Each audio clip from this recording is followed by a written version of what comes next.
be. But today's been a day of losing stuff. So I've already lost like loads of stuff in Ubers and whatever. It's been a bit of a nightmare. But anyway, it is what it is. Welcome everybody to Brain Food Live on air, bringing it to you every Friday, no fail. It is episode 311, and today we've got a very super interesting show for you, and it's always interesting to have this conversation because we want to try and like periodically get a sense check as to what the situation is when it comes down to investment into Worktech. I think we can learn a lot as to how venture capital is essentially behaving when it comes to where they're placing their bets. And today's show is all going to be about trying to figure out, okay, what is the investment market looking like? Where is the money going? And within the Worktech segment itself, where is the VCs? Where are they placing their chips?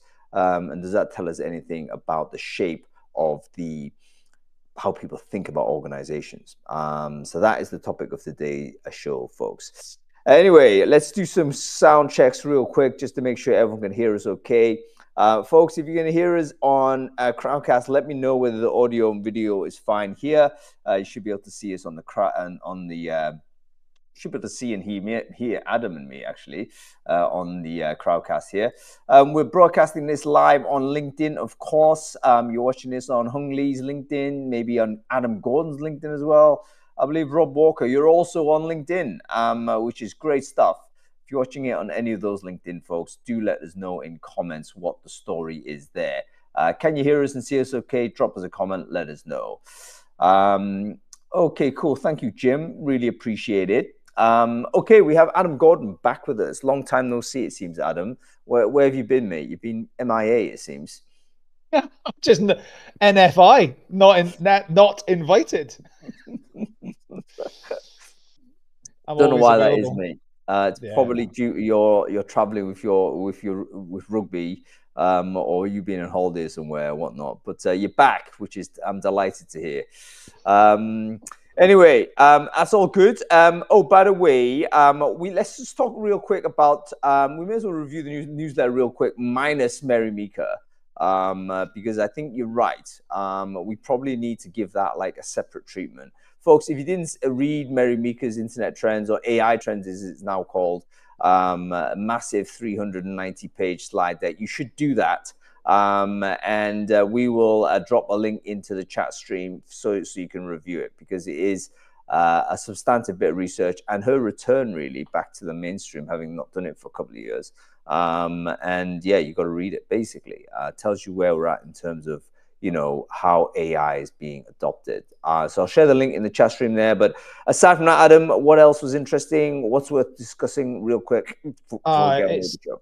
I mean, it is hard this week because there was so many, as I said in my message to you earlier today. So let's start with McKinsey's like new or suggested operating model for people management.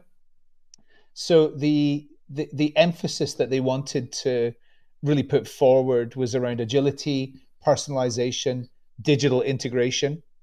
And I think the key highlights would be agile HR structures, personalized employee experiences, and better digital enablement, which nods towards the concept of AI agents, for example, which I'll come on to in a summary of another entry within recruiting brain food.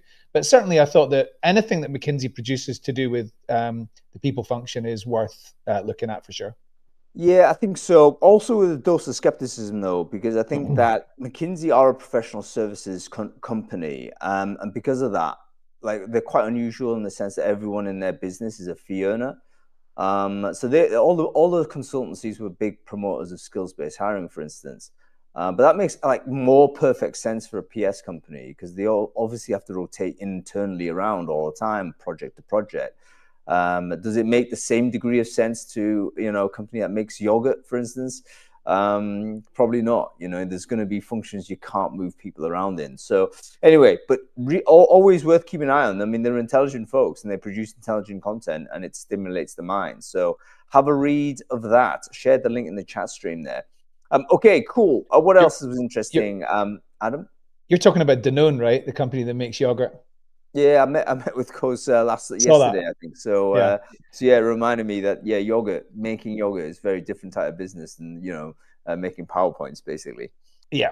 Let's talk about a new era of workforce design and Chris Hoyt's LinkedIn post. So I've said this, you might remember, I've said this several times in the last, possibly as long as 18 months ago, that um, companies, TA leaders are going to have to either move into like taking over the decision around how to complete the corporate tasks, or they're going to fall into a team that like they're probably going to be working for engineers, is what I've said. Chris Hoyt has written an article about Moderna. Anna Ott wrote a lot about this as well, actually. So Moderna is the first like one that I've seen, which is I'm sure other companies have done it, but they've absolutely merged their digital technology and people functions, because what they've recognized is that I think they've deployed something like 3,000 custom AI agents to automate tasks from like HR related things through to clinical project management and clinical trial design. And like at what point when I was doing a at an event yesterday in Dundee with talent acquisition professionals, and I said, at what point should you be involved? Is it at the point that the hire has been determined that a hire needs to be made, or should it be before that? And they all went, no, before that, we definitely should. But I said, which of you are involved before that? They said there was none of them are. So anyway, TA teams are going to be progressively more merging with digital enablement teams, in order to establish, what's the best structure for getting the corporate tasks accomplished. Chris's article suggested that in these transformations, we need to ensure human-centric considerations, which I don't disagree with, but it's going to be very exciting to see how this develops, and it's going to develop fast. Yeah, absolutely agree. Moderna, obviously, if you haven't kept up with this news, it kind of got hidden a little bit with the workday type of shenanigans last week, and also the release of these big reports. But Workday's merger of HR with like IT, that's like that crazy talk 5 years ago. Like, what would you ever think about doing that for? But the theory is, you know what? Both of those functions are there to support the business and helping the business achieve its objectives, either through technology or through human beings. And it seems that actually, why is that? And that may be like the same decision now these days. It's the decision making as to how you do it needs to be in a centralized place.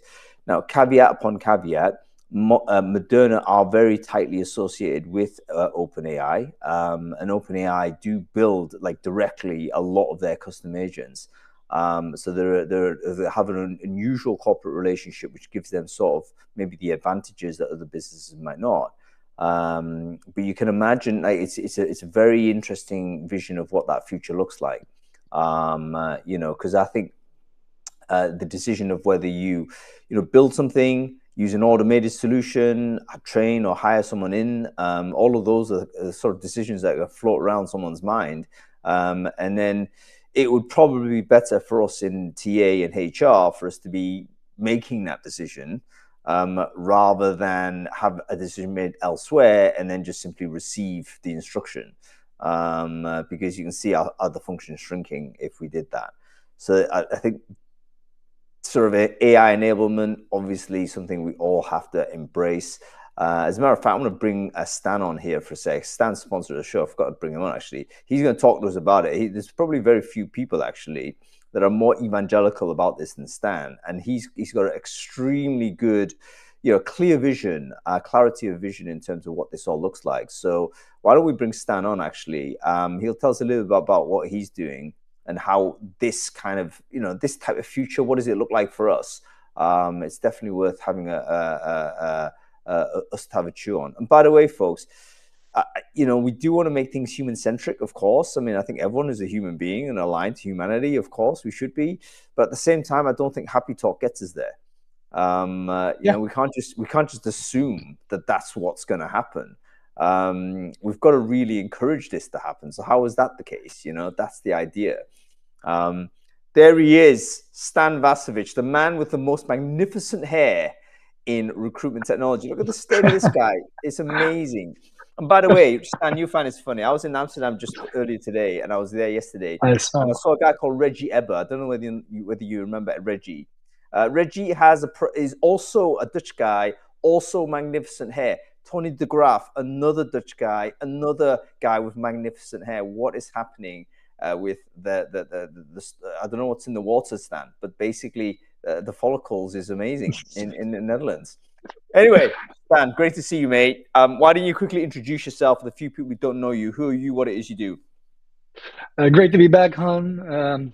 I don't know what's up with the hair. Must be the cheese or something. But I've been living in Spain, so it could also be the sun. For those who don't know me, I'm one of the co-founders of Scotty AI.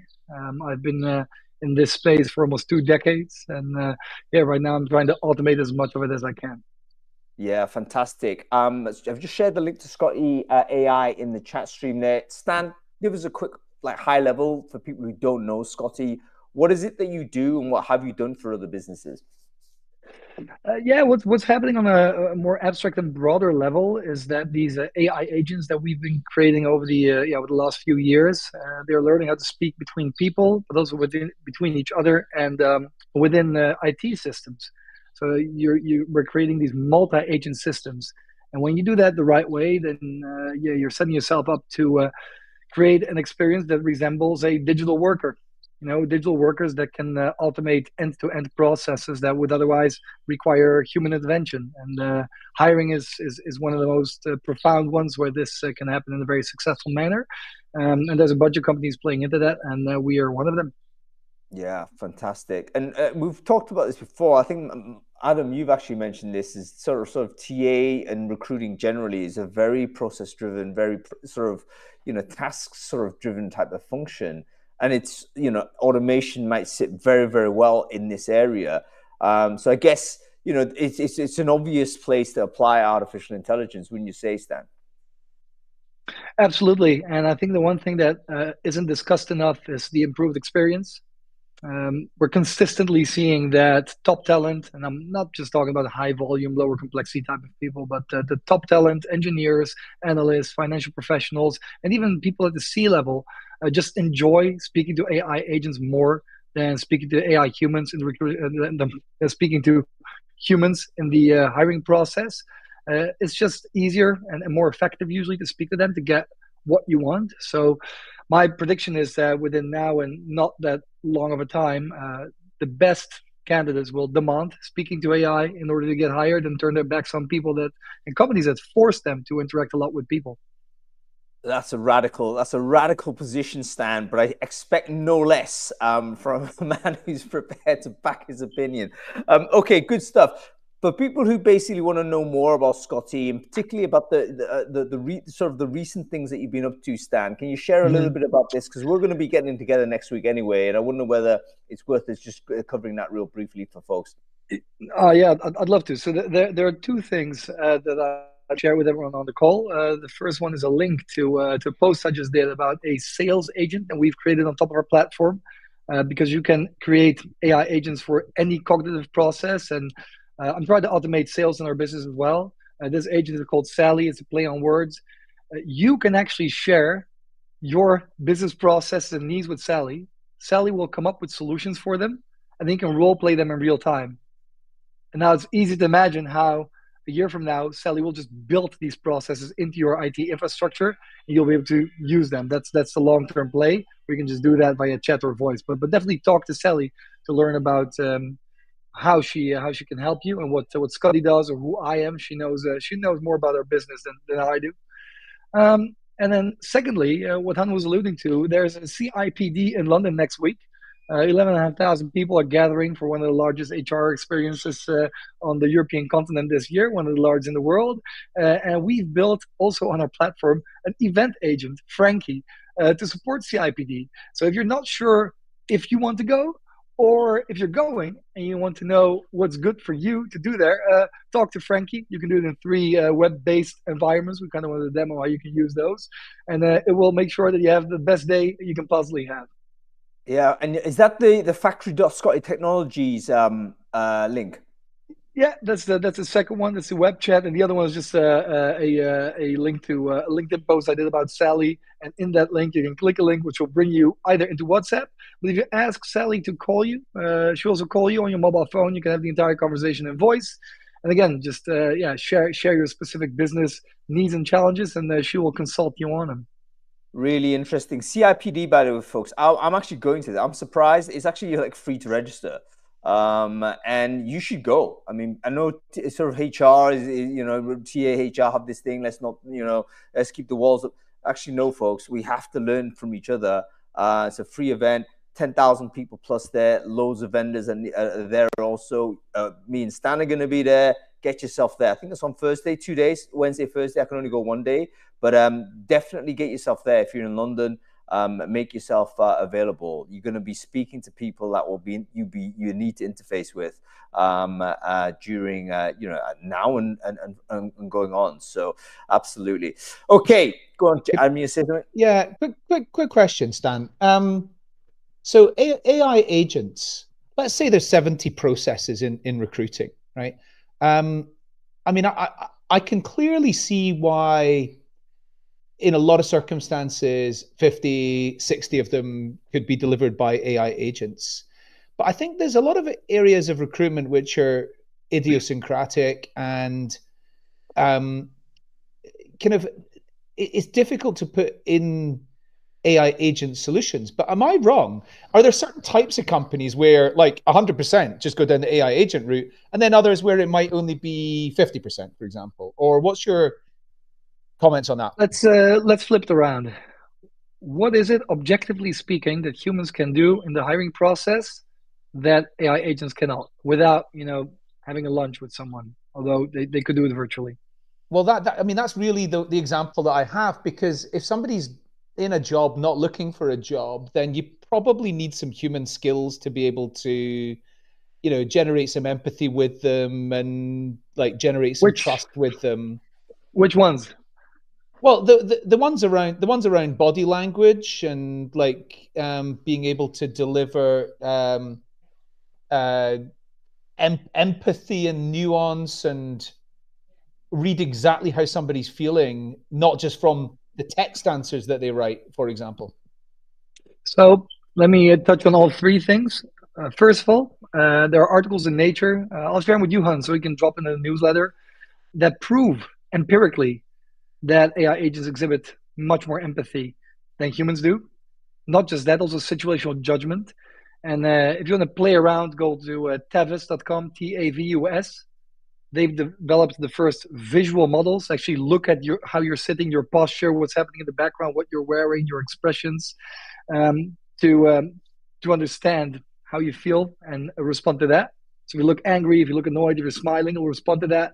And these models are already outperforming most humans in most situations. And by the way, not just in hiring, but also, for example, patient intakes or other situations where we have very sensitive type of conversations where someone really needs to pay attention. They're already outperforming humans, and they're in their absolute infant stage.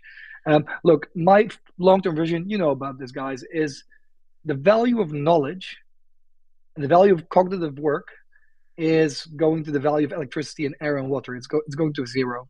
And as humanoid robotization improves, we'll see the same with physical work, mainly also because we'll learn how to harness the almost infinite energy from the sun or replicate it here on Earth through nuclear fusion. And Hunt's smiling, but this is closer than you think. When you're saying 5-10 years, if you look at the experts, they all said 2030. That horizon is coming, closer very, very, very quickly. And Before Stan gets the wrong impression, I'm very pro solar, pro nuclear, mate. That's why exactly, I smile, yeah, man. We need more energy chat. No, it's happening, and actually AI is helping us with that as well. And same goes for healthcare with AlphaFold and these sort of things. A lot of people don't realize in our industry that 3 weeks ago Google launched a model that improved itself. Model improving itself, it's almost as we as humans improving our DNA. So we are legally not allowed to genetically engineer, but these models are making themselves smarter without any engineers supporting them. And the speed at which that will influence development of this technology will usher in a world where you will not objectively be able to tell the difference between a human or an avatar, or even a robot or an avatar, because human skin, human impression, facial expressions, just the texture of everything is becoming so indistinguishable. So we'll need legislation around that for sure. We'll need legislation around that. But that's what we're heading towards. So everything you just said, Adam, like within now and not that long of a time, someone will join a Zoom call with you and understand you better than most humans could. And All it right, won't be a Stan, human speaking to you. I've got a challenge for you, mate. I've got a challenge for you. Let's have a guess as to when the first like true artificial intelligence avatar appears on Brain Food Live. We're gonna get that thing on screen and we're gonna just have it as a guest. And let's see how they go. I think that's is that a decent measure, folks? Let me know in the chat what you think. When do you think it's gonna happen? Is it 12 months, 4 months? It will at some point. It will be fascinating to see how that works. I'd love to build that. give technology a little bit of time. I'll ping you when the tech is there.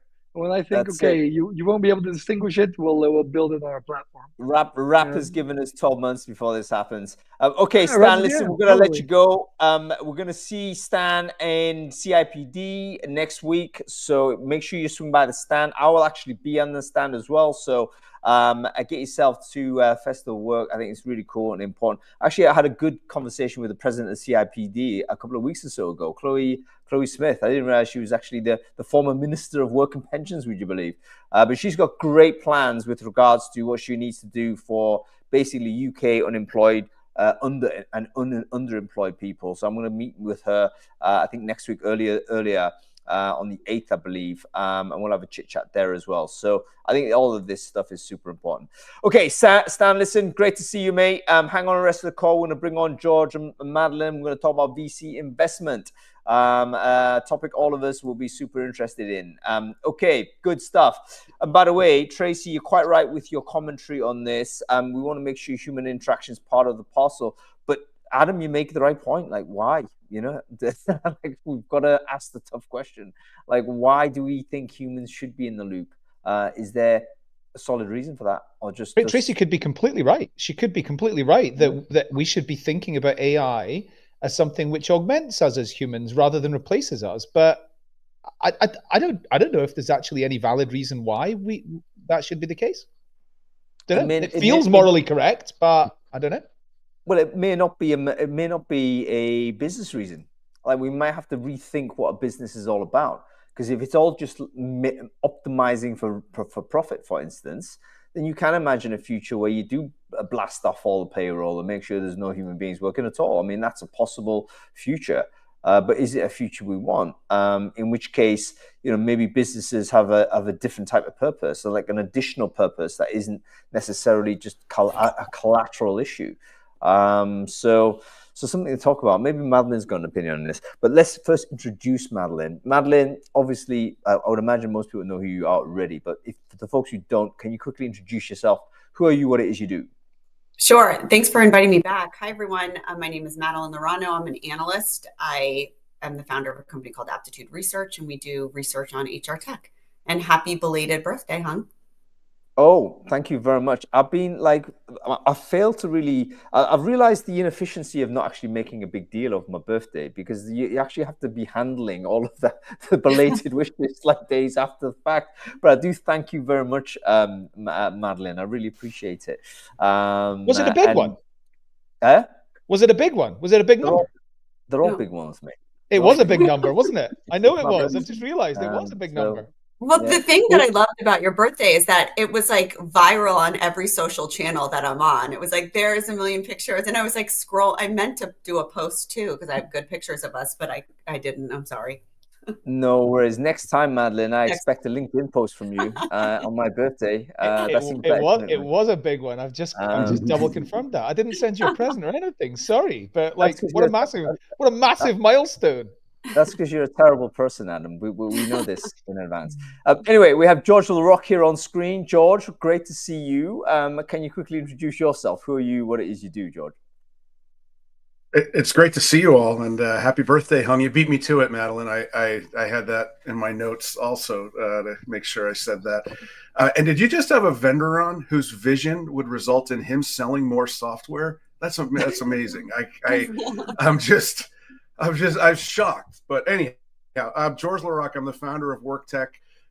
We are advisors and analysts in the space. We look at all the growth capital coming into the space, but we look at it in the context of buyer trends.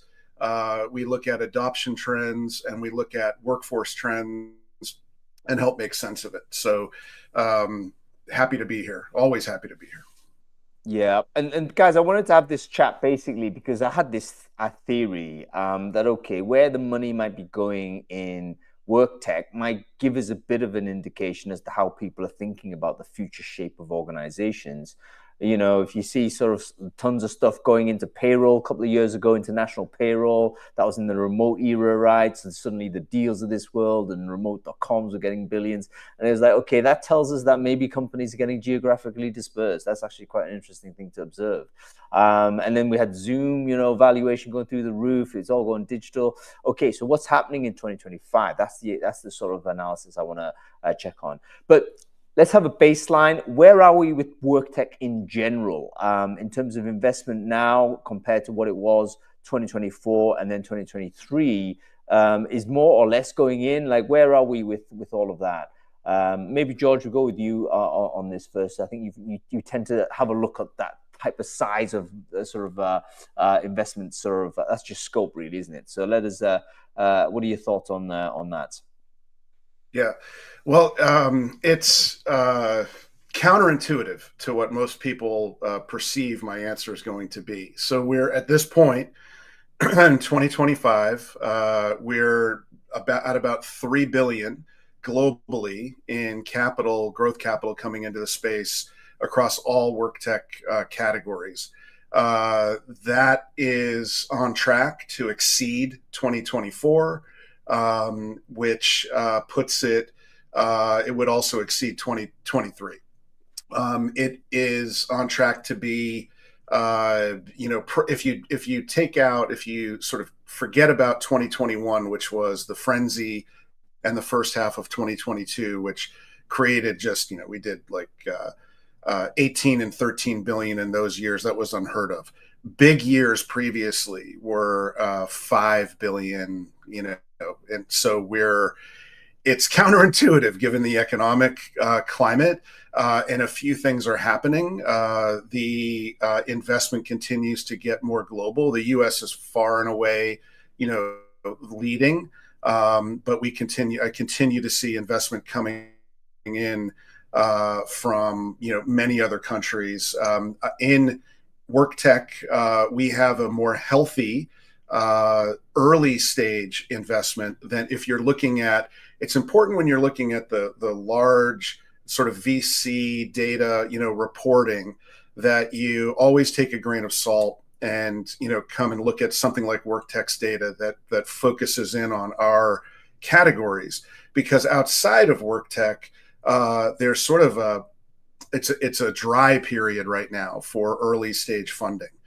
In Worktech, in TA Tech, for example, about half of the funding this year so far has gone to early stage. That's pre-seed and seed. I'm not even including Series A in that conversation. In the rest of the market, it's nowhere near that. So I think we're, I'm not saying everything's rosy. I'm not saying everything's, fantastic. It's still difficult to raise money in this climate.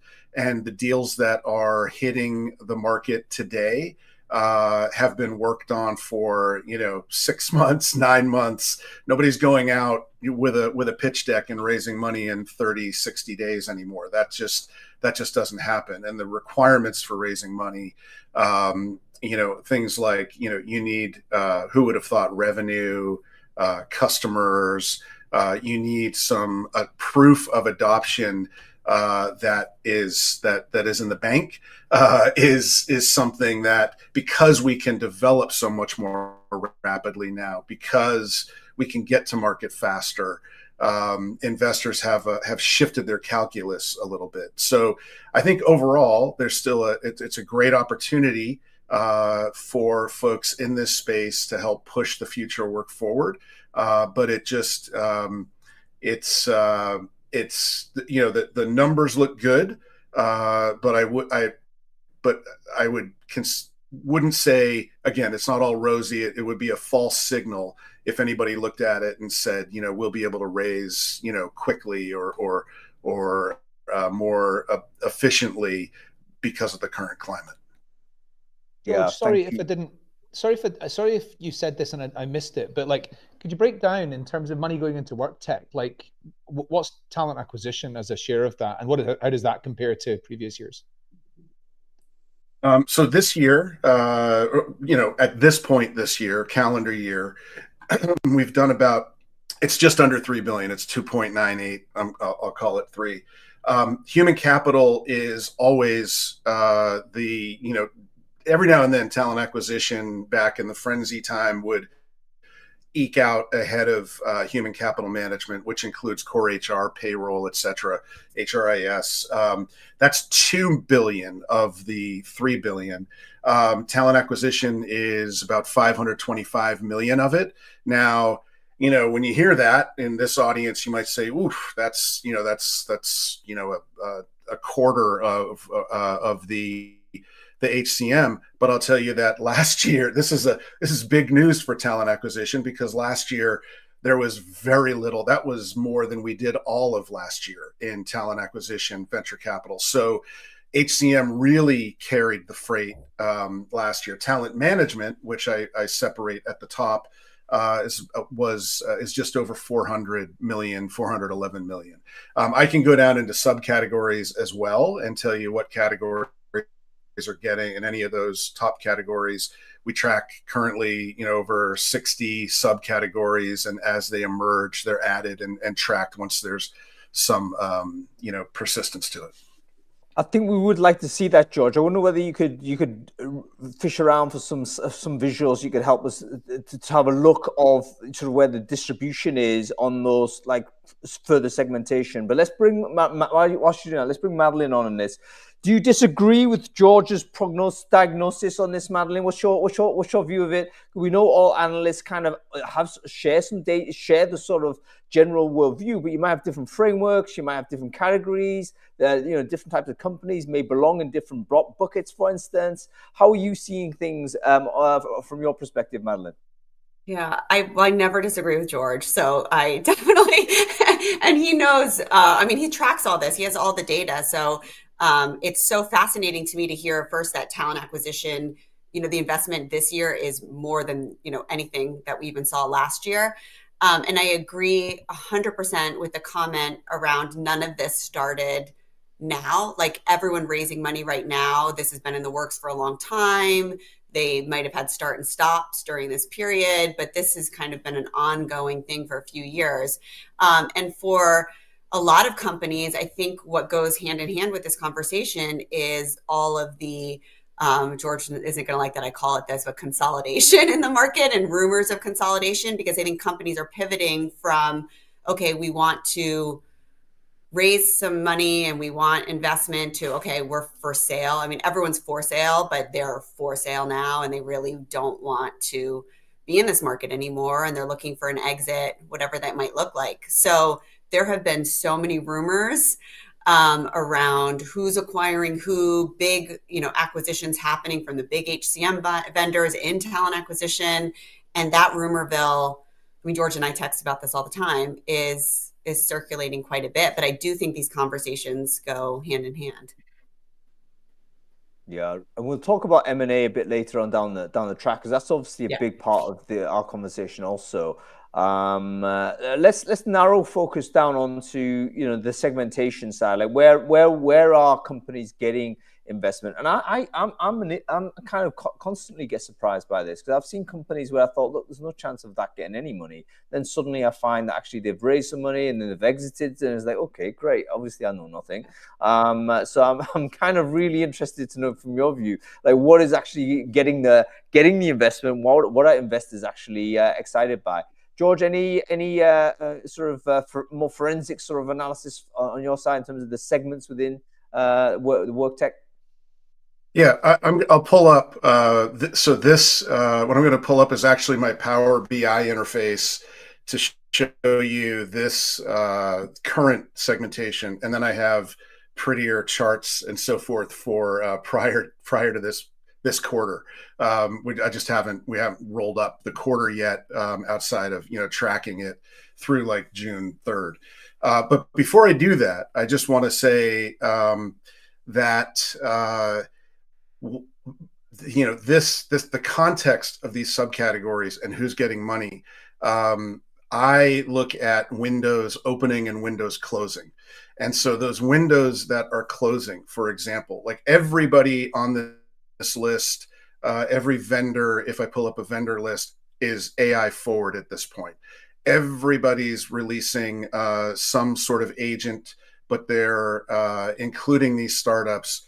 But the key is the window that's closing is on anyone who isn't owning either some serious complexity in the process, whether that's related to data or automation in the process. So if you're providing cool generative tools that are helping you, like, write better emails or job descriptions, all the platforms are releasing that, and that's not going. You're not going to sustain, and investors are they've been well onto this for a while. They're looking for real depth and value, and so that's, I think, the broader context that you need to take into this. It's about enablement with deep automation, and I disagree with Stan, and I agree more with Adam on the whole AI conversation. That while I believe automation is we are automating, and we have use cases now that show automation from start to finish, providing really great results. You've got to have humans in the loop, because the thing that we didn't talk about was human behavior. So I can't hide my chatbot from you. I can't hide my avatar from you. And if I'm getting an answer from, it's a digital answer, at some point, I don't know anybody at my level or even at my daughter's level. She's in an internship right now that doesn't want to hear it from a person. So we've got to have humans in the loop. Anyhow, that's that. Let me share. Sorry to go on my soapbox there. Where do I do that? Here it is. Okay, so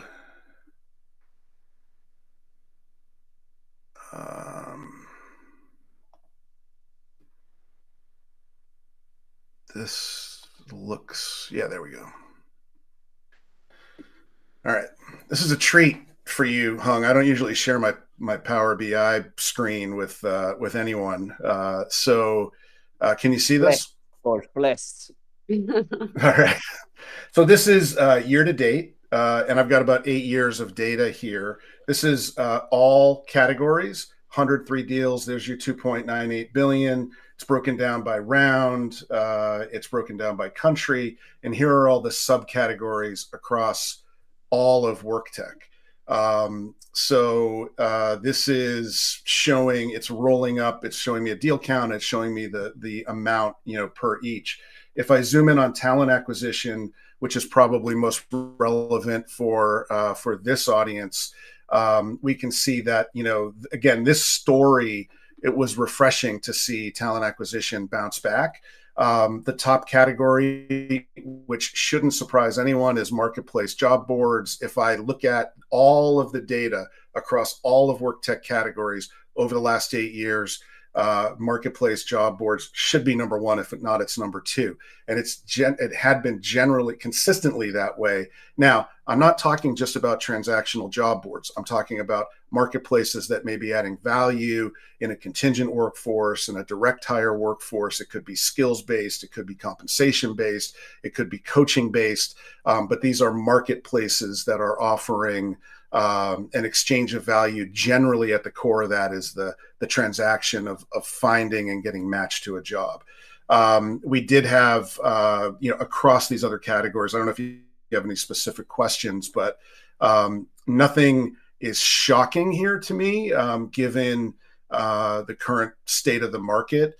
I would say things that are slowing would be the skills related stuff, like the skills marketplaces and skills data, and candidate tools. So specific applications or offerings that are focused purely on candidates. Granted, none of them are monetizing anything yet, but that's on the uptick. At seeing 5 of those in 5 months, that's 5 more than I've seen in most years. Really interesting, George. So, do you have any sense as to what the change over time might be for these particular categories?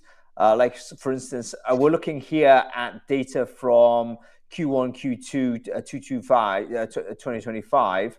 How does this compare, for instance, to where we were at in 2024? Have there been any kind of like interesting trends that you can see, or would that be overstating the case?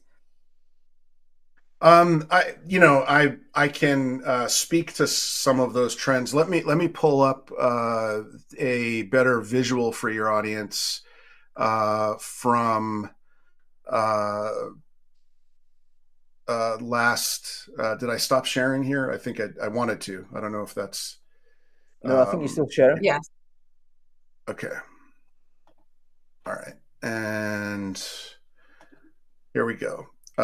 So you want to see, let's look at 2024. Okay. So in 2024, we saw 5.6 billion, 230 deals. So that gives you a sense, and this is right off the Worktech, oneworktech.com website.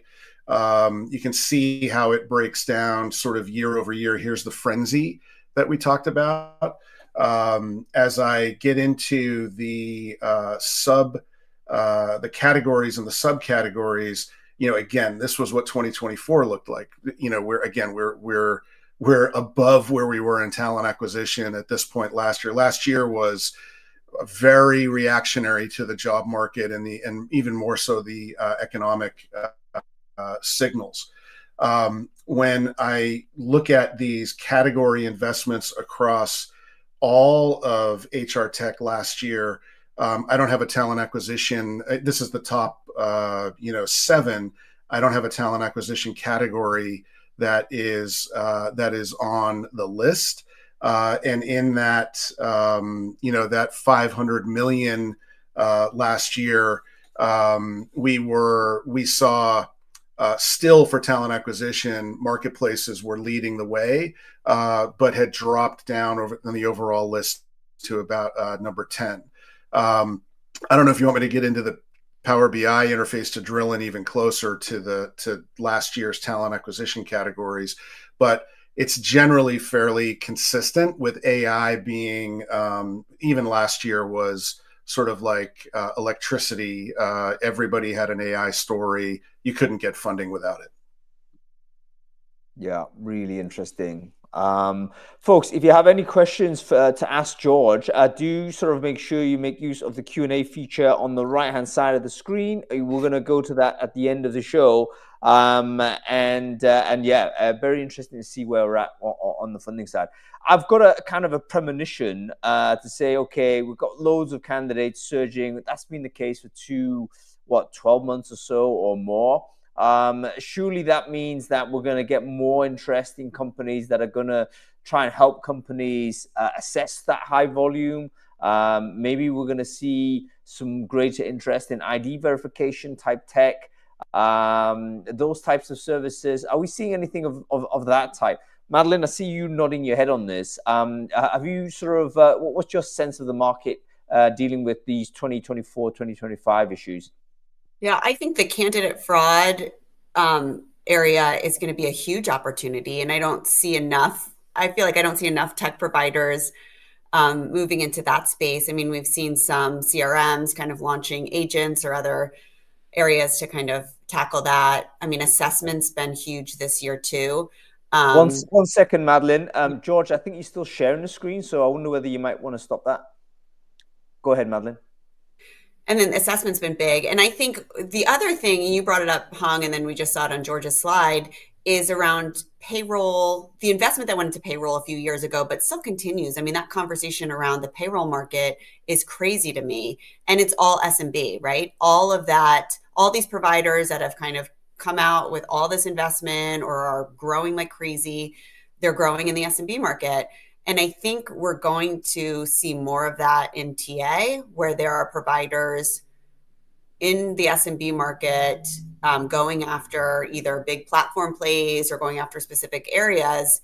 And I think, I don't know, I'd be curious what you all think of this. I think that's where we're going to see a lot of the investment going. Yeah. And I mean, look at Ashby, look at some of these providers that have kind of come out of nowhere and just exploded. Where do we think we're going to be with, I mean, it's interesting you talk about sort of the development rates that we're seeing with artificial intelligence. Like the biggest beneficiaries of AI, you could argue, are software engineers, software developers. And that's obviously sort of changed the way in which, we've only seen George only. That's probably my fault. Let me see if I can get us back to the right screen. George, you're looking beautiful, I would man. appreciate that. You know, yeah, we probably don't want anybody to go solo here. Okay, let me fiddle with this. Are you seeing me now? How do I even do this? Like a pop video. Hey? It's like a pop video. I know it's like it's not meant to be doing this, but I don't seem to be able to return to state. So whilst I'm fiddling around with this, Adam, you mentioned you've got something to say about investments. So why don't we go with you for the time being whilst I figure this out? Well, let me tell you a couple of observations from the other side of the table. So I am fundraising at this point, and so I'm going out to lots of VC firms to pitch them a deck and pitch them a vision. And I am almost certainly going to raise from people I already know. And I've never had as many rejection messages, like immediate rejection messages from venture capital firms saying simply, not interested in the category, your space is too crowded, there's too many people trying to solve the same thing, recruitment productivity tools are already a red ocean, stuff like that. And it's immediate. And I've done this in a couple of companies now, and I've raised investment several times from angels and from venture capital, institutional, and I'm fairly confident I'll do the round. But at the same time, I mean, honestly, like people I think it's very unlikely I'll do the round from people I don't know. What's your theory as to why? Like they're telling you straight up they're not interested in the category. So what is the category, and sort of, what recruitment technology? Recruitment. Just generally recruitment. Yeah. Don't want to be in it. Yeah.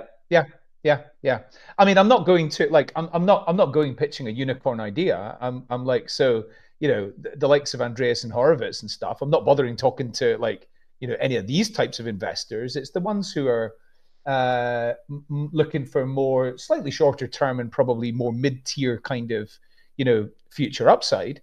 But yeah, I mean, I'm getting a lot of responses, which is good. I'm getting a lot more responses than I have done in the past. So people are actually getting back. So we talk about candidate experience and getting ghosted. Well, great. We're not getting as much VC ghosting anymore. I'm actually getting, the courtesy of the responses. But yeah, I mean, the most important one I'm getting is not interested in the category.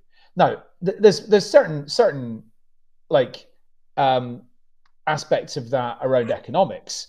Our industry is not the size of fintech or marketing tech or health tech. It's just not. There's not as many users in HR as there are in sales and marketing. So that's one element of it, and that'll be partially what strikes it out. But they're looking at the crowded space. I mean, we can see it every day. We can see some new product that's people are commenting on LinkedIn, and it's like incessant. The amount of people who can fix recruiting, because everybody knows all about recruitment because everybody's been a candidate at some point, right? I think I'm not on those calls. I'm not in those meetings. I don't advise poetry. But from my seat, when I hear you say, recruiting, productivity, I think I, yes, it's harder to raise funds in recruitment overall today than it was, 2-3 years ago. But at the same time, recruitment is not a process that is supposed to just sit in talent acquisition. So I think owning that automation, where I've had an experience with taking an acquisition provider out to raise their seed round, getting them in front of investors. They've turned down some.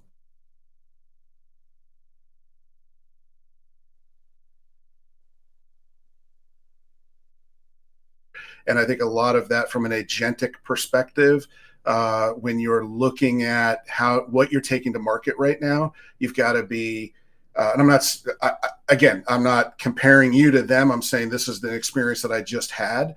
And I think the key for investors right now is looking at how you're addressing sort of this at scale for the process, not just a particular function, especially when it comes to recruitment. I think those are the ideas that I'm seeing get a lot of traction, and I'm certain you're going to raise that round because one of the biggest keys in the whole process is the founder, and this is not your first rodeo, Adam. And I would put my money on you on that, but just that's what I'm seeing. Like I'm seeing a lot of tools, a lot of apps come to market right now from those founders that you just talked about. They're going to solve it all, and it's something I've seen 1,000 times. It's just this one has a little AI rubbed on it, and investors they don't have time for a lot of that. That's not what you are, but that's who you're competing with. All of that. Yeah, understood. I think that's a good point. I mean, I wonder too if some of the backlash on recruiting tech right now, or what you're seeing too, Adam, is exactly what George said. And all this agentic AI, all these solutions, nobody knows how to price them. They're going to wait and figure the pricing piece out. And I think for investors, that's not a place that they want to be in, of not knowing and how this pricing model will evolve.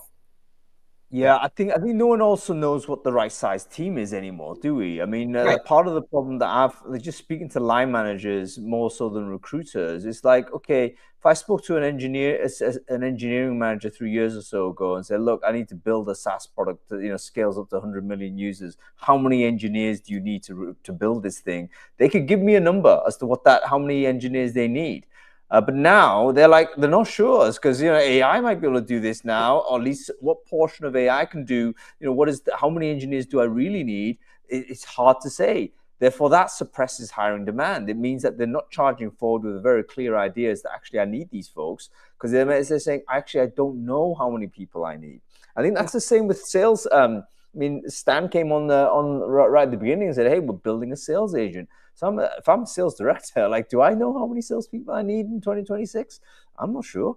We don't know sort of what the technology is going to provide for us. Therefore, we can't understand how to people it. And I think that's caused sort of hesitation in sort of firing up the headcount, which of course leads to companies not, maybe investors thinking, you know what, I'm staying clear of recruiting in general for the time being. Another theory, I wonder whether some of the investment coming into the Worktech scene actually is there to kind of chop out a lot of the payroll. I wonder whether you've seen any of this type of idea where, we've got this thing which is kind of Worktech, but in fact it does automate a huge chunk of what might have been, half a department. And therefore it's really a shuffling of the budget from the payroll to the technology. And that looks good from great for the founder of that technology business, maybe great for the investor also, but it kind of is not necessarily growth. It's like shuffling the money away from human salaries into technology services. Thoughts on this, George? Does that cross your mind anyway? Like Scotty AI, for example? Yeah, I think so. I think frankly, that's basically one of the values. That's exactly right. And if you speak to any business owner, any CEO, if you could tell them, hey, listen, do you want to run, 100 million turnover business with 1,000 people instead of 10,000? They're going to say, yeah. That's if we're honest and we asked ourselves as CEOs, if you are your own CEO, would you prefer to run your business at this type of margin without carrying a large headcount? I think most of us would say yes. So I think it's very normal and we shouldn't shame people for it. But I just wonder whether if we can objectively observe whether that's part of the explanation as to, some of the investments we've seen in 2025, which, we're saying, looks like a bump in 2024, is actually eating stuff that eats into payroll. George, thoughts? So eats into payroll at like a workforce planning. Correct. It just reduces the numbers of people that might be hired.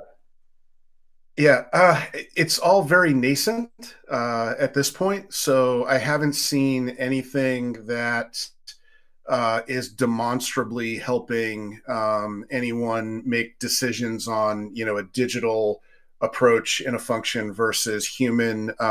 You've got a lot of the analytics players today, the Viziers and One Models, who would say that their data would help you, with that.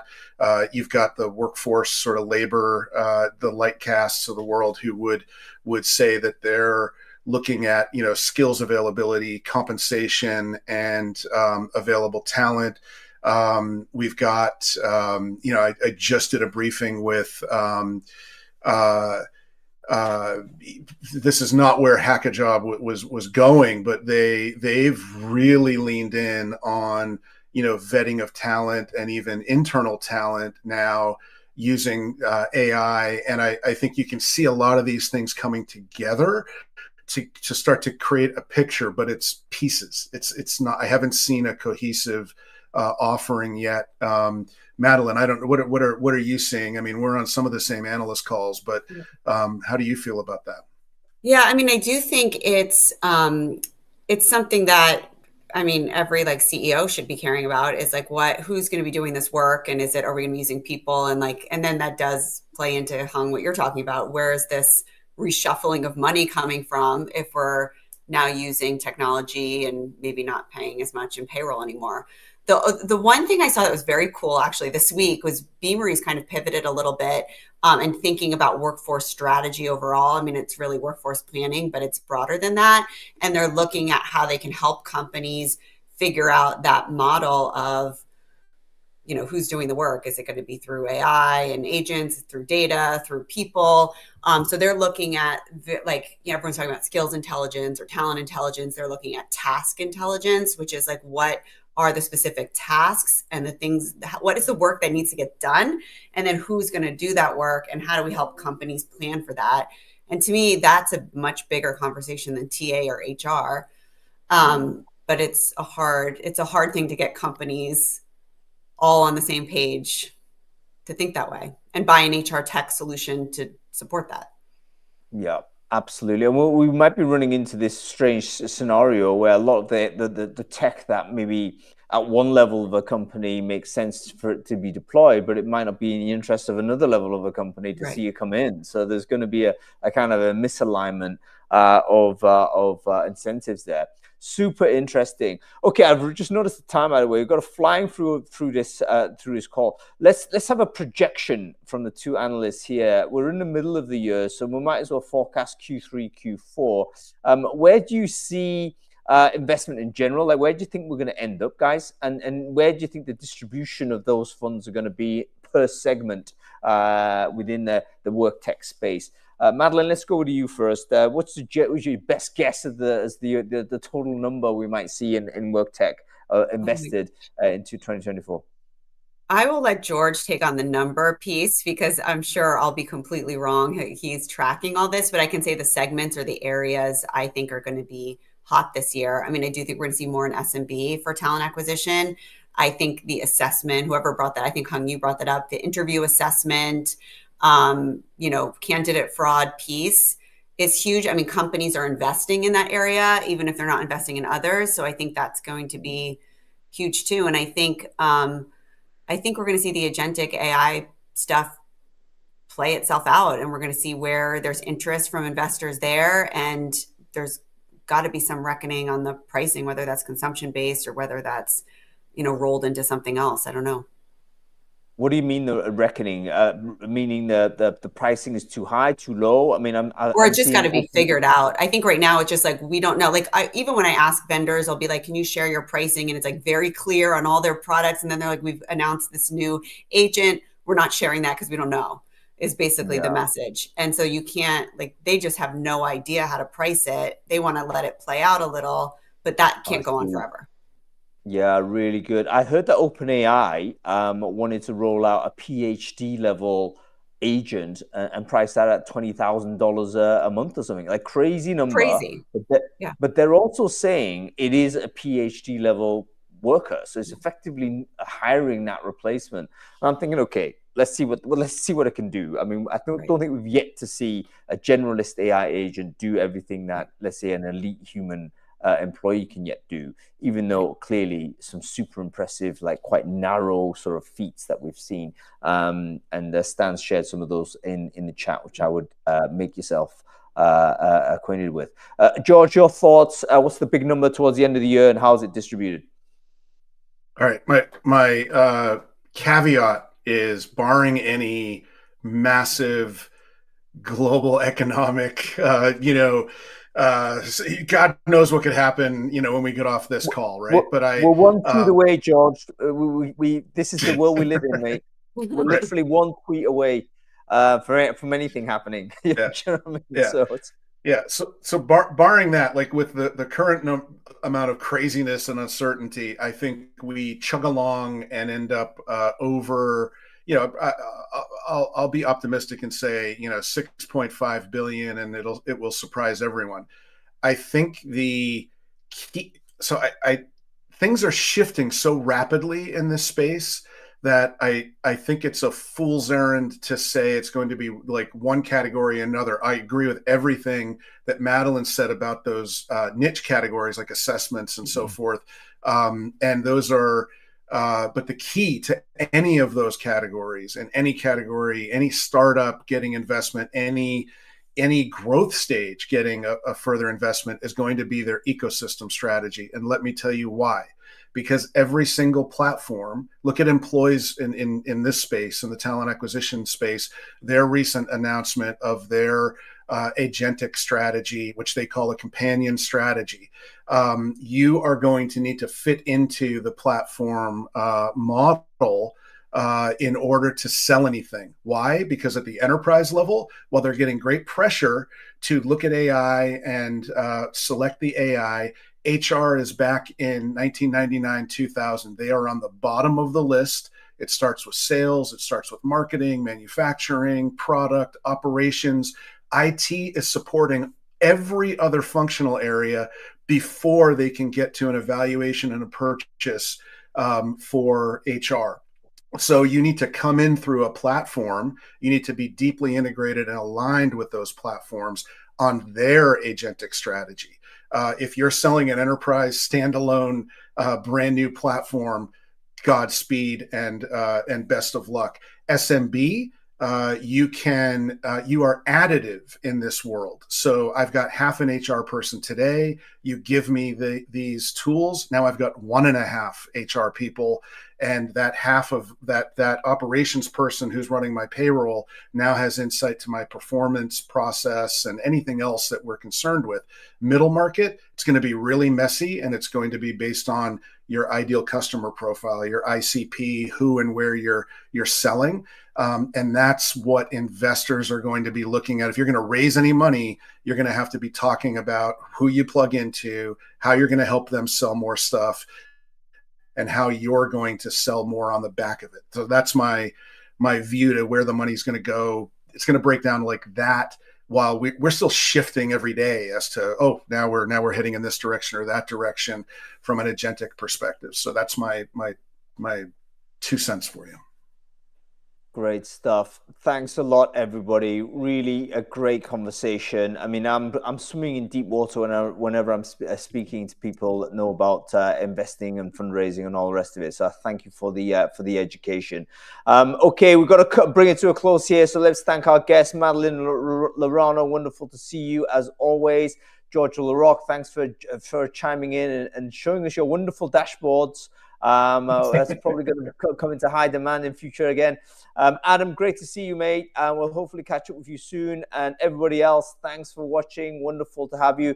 We'll be back next week. As ever, we are going to be talking about leadership lessons for a global TA team. So if you are a person that basically manages or wants to manage a geographically distributed team in different countries and different locations, time zones, and what have you, what are the lessons we can learn from people who've done that?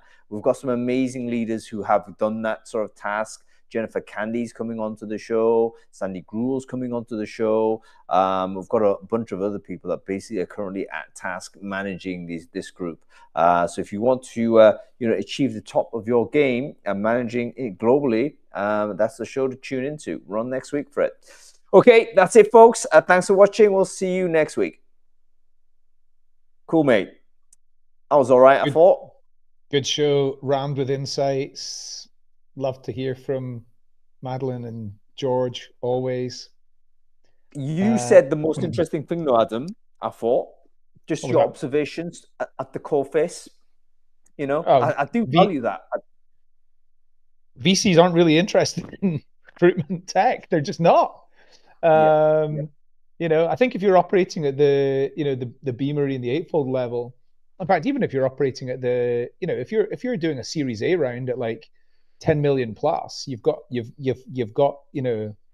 that's what you're looking for. Then you've got proven traction or whatever. It's the early stage where we're at, where there's too many options. There's too much noise. It's really very difficult. So yeah, I think it's almost certain that I'll raise from people I already know, people who have got confidence in me. So yeah, and I count myself as one of those, even though I'm not going to invest. And the only reason why I don't is purely to keep my neutrality. But I otherwise would, because I think you're also not an institutional investor, and therefore not invited to invest. I'm also skint, guys. So there's another reason I don't have the money to do it. But mate, good luck with it. And of course, anything I can do to help, let me know. In fact, what kind of person, what kind of institution is the right organization to get involved with poetry? Have you got straightforward seed, pre-seed stroke seed venture capital fund, probably EIS fund, that type of thing. So we'll see. I mean, I had investors in Candidate ID who are probably quite likely to want to invest in poetry. So we'll see. That just comes down to negotiating on numbers and things like that. If that kind of thing was going to happen. Fair play. So all right, mate. Listen, let me let you go. Hope you have a good weekend. Yeah. I'm off to Metopia right now. Basically, the world's best barbecue. So I'm off there with my colleagues, afternoon out at the meat festival, basically. You're going to come back like red-faced and steaming, having feasted your way through it, but crack on. You got to do it, mate. Yeah. All right. I'll see you next Friday. Cheers. See you later.